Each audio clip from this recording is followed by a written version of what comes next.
দীর্ঘদিন ধরে পানগুছি নদীর ভাঙনের কবলে রয়েছে মোরেলগঞ্জবাসী। প্রতিনিয়ত নদীতে বিলীন হচ্ছে উপজেলার অনেক সড়ক, ঘরবাড়ি ও ফসলি জমি। বসতভিটা হারিয়ে এরই মধ্যে আশ্রয়হীন হয়ে পড়েছে বহু মানুষ। আমাদের বাড়ি ছিল একটা বাড়ির মাঝখানে ছিল কবরস্থান। এই কবরস্থান এখন একদম নদীর পাশে। এই বিল্ডিং, এই ঘর হ্যাও ভাঙ্গে হ্যাও নামিয়ে গেছে। এইখানে যদি একটা রাস্তা বা বেড়িবাঁধ না হয়, এই মসজিদটা অল্পর ভিতরে আপনার নদীতে ভেঙে চলে যাবে। আমরা খুব দুর্দশা বিচার আছি। যদি ইনশাআল্লাহ যদি আপনারা প্রধানমন্ত্রী যেতে পারেন তাহলে আমাদের খুব ভালো হবে।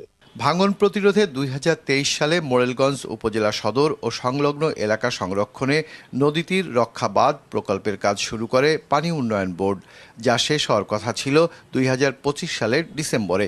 কিন্তু 2 বছরে কাজ হয়েছে মাত্র 19%। এতে ক্ষুব্ধ নদীপাড়ের মানুষ। কাজটা হইলে আমরা থাকতে পারবো শান্তিতে, কিন্তু ইতির ভিতরে বস্তা ফালাইছে, দুই এক জায়গায় পাইলিংও ফালাইছে। এখন শুনি যে কাজ বন্ধ হয়ে গেছে। কনেক্টর পালাই গেছে, যাতে কনেক্টর নতুন করে নিয়োগ করিয়া যাতে দ্রুত করে কাজটা সমাধান করা হয়।